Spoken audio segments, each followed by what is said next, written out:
देखो इधर,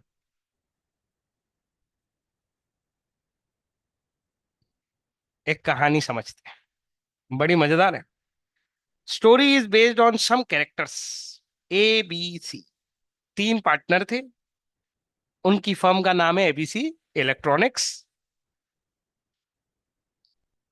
ABC electronics और उनके पार्टनर की पावर्स के ऊपर हम ये टॉपिक डिस्कस करने वाले हैं। अब जो मैं बोलने वाला हूं उसे ध्यान से समझना। ए, ये एक एक्टिव पार्टनर है और ये परचेज हैंडल करता है, इसका काम है परचेज हैंडल करना। बी, ये सेल्स हैंडल करता है, कस्टमर से डील करता है। और सी, ये फाइनेंस पार्टनर है और ये हैंडल करता है बैंक के मैटर्स। तीनों का अपना अपना रोल है।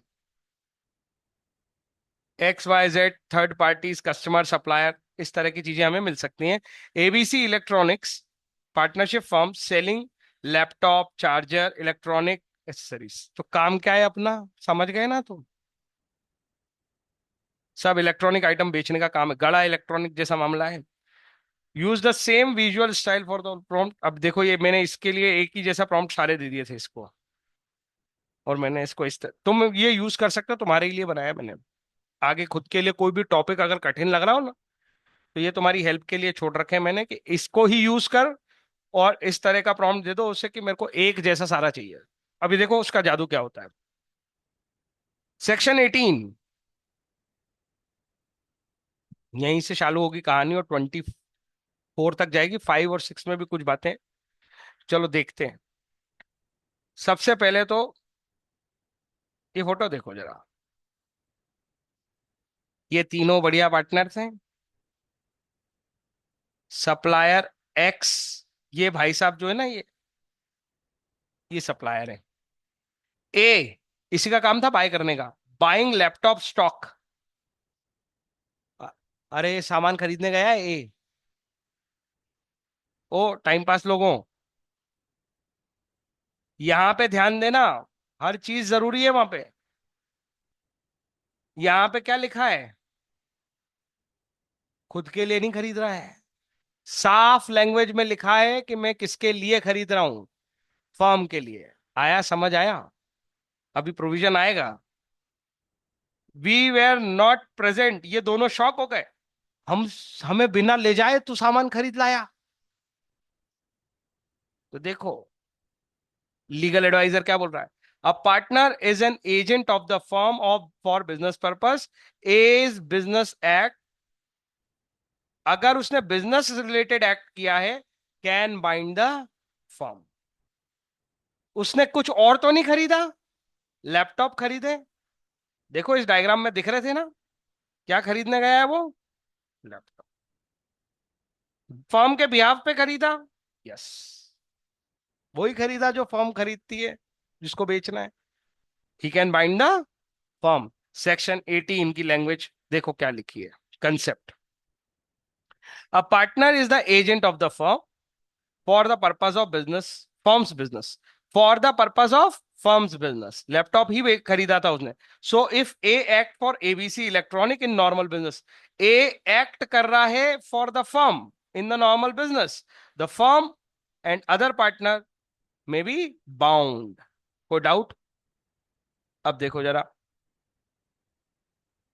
One partner act for business, the firm gets bound. अगर वो बिजनेस के लिए एक्ट करेगा तो पूरी फर्म को बाउंड कर देगा। सेक्शन 18 की समरी है ये, ध्यान रखने का तरीका, कि एक पार्टनर अगर फर्म के बिजनेस पर्पस के लिए एक्ट कर रहा है तो वो पूरी फर्म को बाउंड करेगा। एक्स्ट्रा ऑर्डिनरी एक्टिविटी उसने नहीं की, फर्म के बिहाफ पे की, वहां लिखा हुआ भी पढ़ा दिया मैंने। अब देखो सेक्शन 19, इम्प्लाइड अथॉरिटी की कहानी समझते हैं। Implied authority means authority that is not written. अरे वो तो एक्सप्रेस हो जाती है, जो रिटन अथॉरिटी है वो तो एक्सप्रेस अथॉरिटी है ना।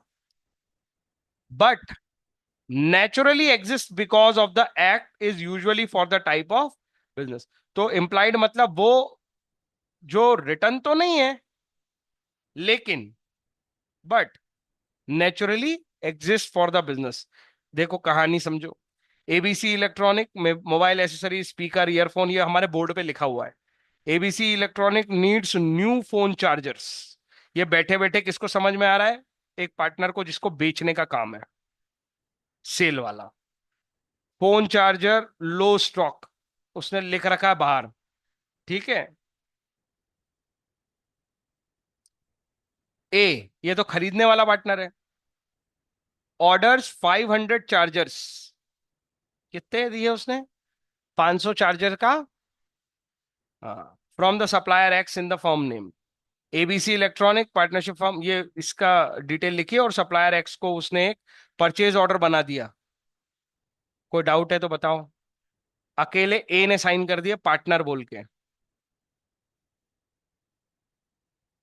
कोई डाउट है क्या यहां तक? अब ये सप्लायर एक्स के यहाँ पे पहुंच गया है, होलसेल। ये दुकान उसकी है, ये सप्लायर एक्स है, इसका नाम एक्स है। वो पूछ रहा है, सप्लायर एक्स किससे पूछ रहा है? ए से। Did B and C give return permission? क्या तुम बी और सी से लिखवा के लाए हो कि तुम अकेले आए हो परचेस करने? कल को तुम पैसे नहीं दोगे तो बी और सी से लिखवा के लाए हो क्या? Buying stock is normal for our business. हमारा काम ही है ये सब खरीदना बेचना, ये हमारे लिए नॉर्मल बिजनेस है, हमारे लिए स्टॉक बाय। मैं पढ़ाता हूं तुम्हें कोचिंग। हमारे केस में अगर हम कोई में से कोई स्टॉक खरीदने जाएगा, दैट इज नॉर्मल नहीं है वो। तुम्हारा काम है किसी चीज की ट्रेडिंग करना। ये लोग इलेक्ट्रॉनिक आइटम खरीदते हैं, इलेक्ट्रॉनिक आइटम बेचते हैं, तो ये तो इनका क्या है? Normal business. कल भी समझाया था, सरकमस्टांसेस और फैक्ट्स के ऊपर डिपेंड करता है कि आपका नॉर्मल बिजनेस क्या है। अरे hello.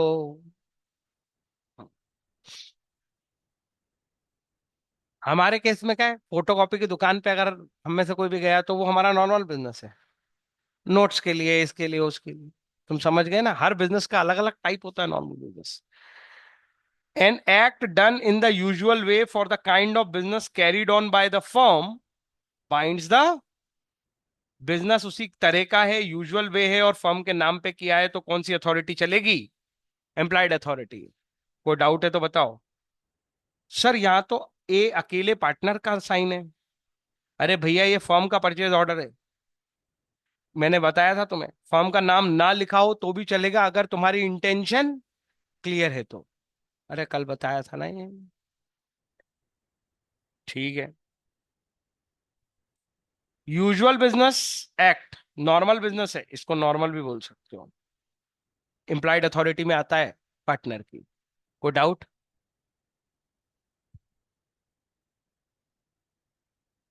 Mode of doing act to bind the firm. Section 22 हमने कल नहीं पढ़ा है। पढ़ा था क्या? To bind the firm the act must be done in the firm name. Show intention to bind the firm. और लिखा है, फर्म का नाम लिखो, नहीं तो तुम्हारी इंटेंशन साफ साफ समझ में आने चाहिए कि तुम फर्म को बाइंड कर रहे हो। नहीं पढ़ा? इसी को रेफरेंस में पढ़ रहे थे जब 19 पढ़ रहे थे। हाँ। चलो देखो, let me place N order for inventory. Purchase order. ये कौन है टेंशन ले रहा है जो? सप्लायर। हाँ। ये मन में सोच रहा कि यार मैं एक ऑर्डर प्लेस कर देता हूँ, ये परचेज ऑर्डर लेके आ गया इसके पास। ये मास्टर जी समझा रहे हैं, इज दिस पर्सनल और फर्म नेम? सेक्शन 22 पूछ रहा है कि ये किसका है। ये टेंशन इसीलिए ले रहा है, ये पर्सनली मुझे दे रहा है परचेज ऑर्डर या फर्म के। वो कंफ्यूज है, उसका कंफ्यूजन दूर करो। या तो फर्म का नाम लिख दो, या तो उसको क्लियर कर दो कि ये फर्म का है। समझ में आ गई ना मेरी बात? तो ये देखो, परचेज ऑर्डर पे क्या लिख दिया उसने। समझ में आया क्या? तो ये परेशान इसलिए था कि ये पर्सनल है या फर्म के लिए है। Right the name to bind the firm. कोई doubt? Section 19(2) acts beyond implied authority. Very very important list पढ़ी थी इसकी अपन ने। Some acts are too serious to be done by one partner alone. अकेले करने में घबराहट है हमको कि कोई अकेला कैसे करेगा ये काम हमारे साथ। फर्म के साथ धोखा हो सकता है। तो partner can not normally acquire immovable property, अकेले इमूवेबल प्रॉपर्टी नहीं ली जाती, ट्रांसफर नहीं की जाती, submit of dispute in arbitration, suit withdrawal, compromise claim, admit any liability, bank account open करना इन हिज ओन नेम, और enter into a partnership on the behalf of firm. सारे लिखे ना वही वाले, एक दिन में रटना नहीं है, सोचते जाने। ये देखो, A goes too far, I will buy land for ABC electronic के लिए मैं अकेला जमीन खरीद लाता हूँ। Wait, land is immovable property, बेचारा बी टेंशन में देखो चिल्ला रहा है उसको। बोले मजे में मत आ जा तू। ये देखो, ए फिर, ये बहुत एबला है ए। I will settle our big court claim alone, मैं मान जाता हूँ कि आज ठेज के बहुत टेंशन हो गया। तो ये मैडम चिल्ला रही है, you can not compromise firm's claim alone, I will enter ABC electronic into a new partnership, these acts are beyond employed authority unless expressly authorized. Unless expressly authorize मतलब इसके लिए राइटिंग में पहले से अथॉरिटी चाहिए। आ गया, समझ आ गया। Big legal acts need clear authority. ठीक है, यहां तक कोई समस्या है तो बोलो। Extension and restriction of,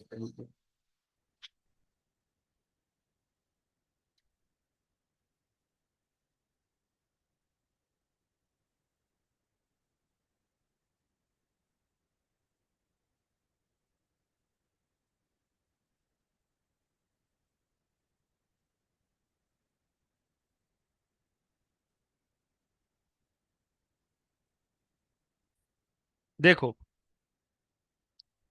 extension and restriction of implied authority, अभी हमने अच्छे से समझ लिया है कि इम्प्लाइड अथॉरिटी क्या होती है।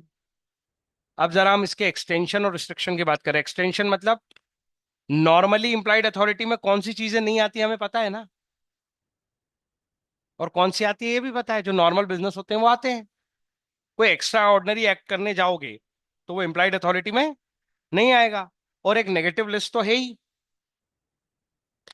अरे एक नेगेटिव लिस्ट है, वो तो करना ही मत, इम्प्लाइड अथॉरिटी नहीं है वो, उसके लिए एक्सप्रेस ही चाहिए।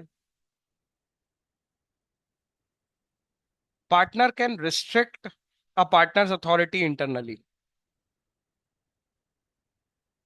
मेरी बात एक बार ध्यान से सुनना भाई, रिस्ट्रिक्शन वहां लगाओगे ना जहां पे अलाउ है कोई चीज, तो आप उसे रोक रहे हो। नेगेटिव चीजों पे कोई रिस्ट्रिक्शन लगाने की जरूरत है क्या? उन पे तो रिस्ट्रिक्शन लगेगा ही नहीं। ये बात समझ में आ गई क्या? जो नेगेटिव चीजें उन पे तो रिस्ट्रिक्शन, अरे वो तो वैसे ही मना है, रिस्ट्रिक्शन लगाने की क्या जरूरत है? तो जो अलाउ है उसी में रिस्ट्रिक्शन लग सकता है। ये रिस्ट्रिक्शन कैसे लगेगा, ये वर्ड सबसे इंपॉर्टेंट है, इंटरनली। एग्जाम्पल के लिए, ये मिस्टर ए बहुत फुदक रहे थे, इनको परचेस करने का राइट है। अरे बोलो ना हाँ। हमने इन पे कहा लेकिन 10 लाख के ऊपर नहीं। ये रिस्ट्रिक्शन हमने कैसा लगाया उस पे? इंटरनली। क्या थर्ड पार्टी इस बारे में जानती है? तो थर्ड पार्टी को असर पड़ेगा। तुम रिस्ट्रिक्शन लगाते हो अगर किसी की इंप्लाइड अथॉरिटी पे, और अगर थर्ड पार्टी को इस बारे में पता नहीं है, तो तुम्हारा ये रिस्ट्रिक्शन लगाने से थर्ड पार्टी के क्लेम पे कोई असर नहीं पड़ता, तुम्हें तो उसको पैसे देने ही। तो सर फर्क क्या पड़ा? अरे फर्क पड़ा, कोर्ट में जाके पार्टनर के अगेंस्ट भी तो केस होता है। नहीं आया समझ में? लेकिन अगर थर्ड पार्टी जानती है सर, तो फिर तो बढ़िया। फिर तो 10 लाख के ऊपर थर्ड पार्टी फर्म को लाइबल कर ही नहीं सकती। अरे यार समझ नहीं आया, बाकी के पैसे ए से ले ले। कुछ कहानी समझ में आई क्या? देखो जरा, the transaction affect the third party only if the third party knows about it. ये देखो, ये ए बैठा है, ब्लू शर्ट में ही मिलेगा तुम्हें हर बार। B and C are secretly writing an internal restriction into partnership deed while A is not focused on it. वो अपना लैपटॉप में देख के कुछ इंस्टाग्राम इंस्टाग्राम मुस्कुरा रहा है, और ये दोनों चुपचाप पार्टनरशिप डीड खोल के बैठे हैं और क्या लिख दिया इनने? A can not borrow more than 50,000। उसने ध्यान ही नहीं दिया है, देखो ये बोल भी रहा है चुप। Let's add this restriction. कोई डाउट? चलो आगे, उसे साइन करा लिया, उसे खुशी खुशी में उसने नीचे साइन भी कर दिया कि पता नहीं क्या आया होगा, हाँ ठीक है ये लो साइन कर दिया। अब क्या होगा? A confidently borrows 2 lakh from his lender. 2 lakh रुपए का लोन उठा लिया उसने। अब ये दोनों खुश होंगे बाद में अगर ये आया तो, तुम्हें ऐसा लग सकता है। बोले 2 लाख दो, तो ये बोल सकते हैं क्या, अरे ये तो 50,000 ही ले सकता था, क्या बेवकूफ आदमी हो तुम। ऐसे बोल सकते हैं क्या ये दोनों इसको? इनको कितने देने ही पड़ेंगे उसे। बात समझ में आई कि नहीं आई? एक्स सेज विद द काम ऑनेस्ट एक्सप्रेशन, शांति के साथ, I did not about any restriction. मतलब, मतलब बोला, ये बोल रहा है कि एक गुड फेथ में डील कर रहा है, और वो ये बता रहा है कि मुझे लगता है आपके ऊपर कोई रिस्ट्रिक्शन नहीं है। ये भी गर्दन हिला रहा है, इसको तो होश ही नहीं है कि इसने कब साइन कर दिए हैं। अरे समझ में आ रहा है? Internal restriction does not affect the innocent third party who had no notice. Third party अगर जानती होती तो फर्म लाइबल नहीं होती। फिर फर्म कहां तक लाइबल होती? 50,000 तक।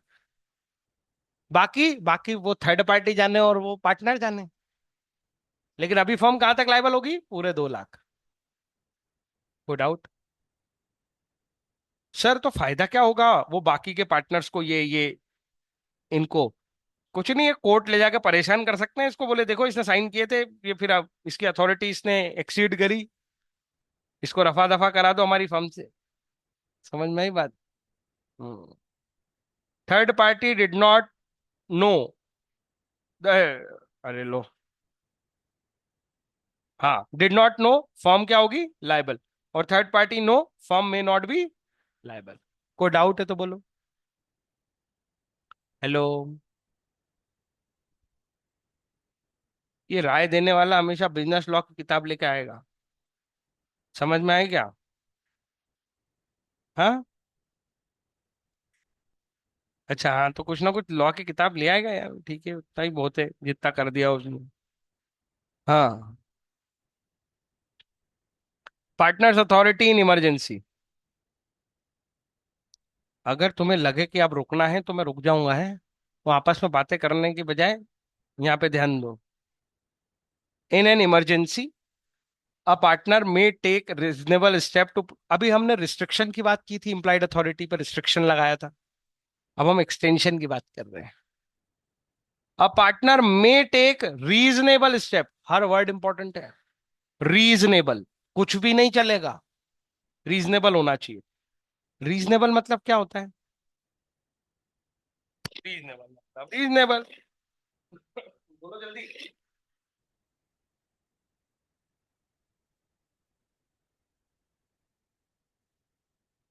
जिसे तुम एक्सप्लेन कर पाओ, जिसके रीजन दे पाओ कि मैं ऐसा क्यों किया, जिसको जस्टिफाई कर पाओ, उसको बोलते हैं reasonable. To protect the firm interest from any loss, firm को लॉस से बचाने के लिए, साफ लिखा है। रीजनेबल स्टेप ले सकता है कौन? कोई भी पार्टनर, किसके बियॉन्ड जाके? अपनी इंप्लॉयड अथॉरिटी के बियॉन्ड जाके। कुछ समझ में आया क्या? बोलो बोलो। एबीसी इलेक्ट्रॉनिक का वेयर हाउस, यहाँ फटाका फुलझड़ी जल रही है, ए डर रहा है, बी और सी सब देख रहे हैं अंदर, इलेक्ट्रिकल हजार्ड, तो ठीक है एसी में आग लगी है।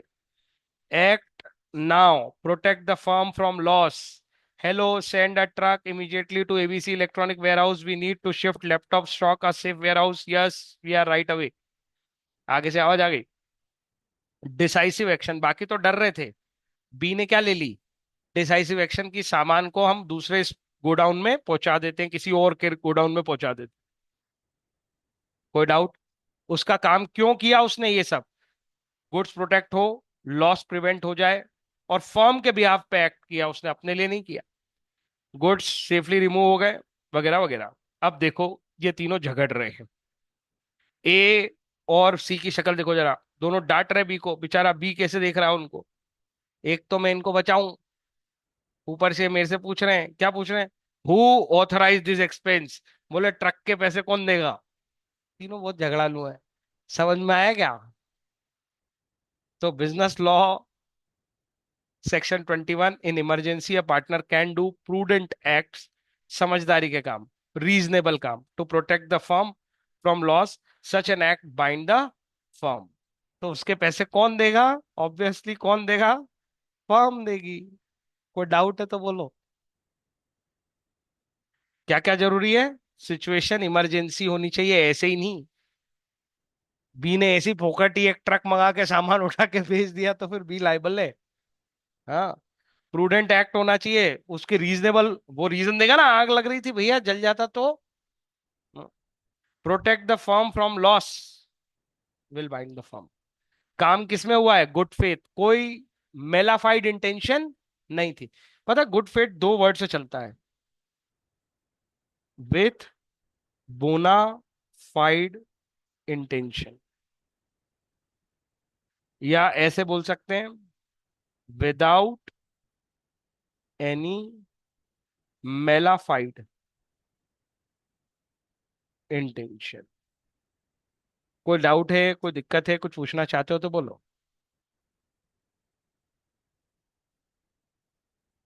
Emergency prudence firm protection, firm remain bound. छह खत्म। बोलो। मेरे को मालूम था। हाँ, दो ज्यादा पढ़ लिए, बताओ।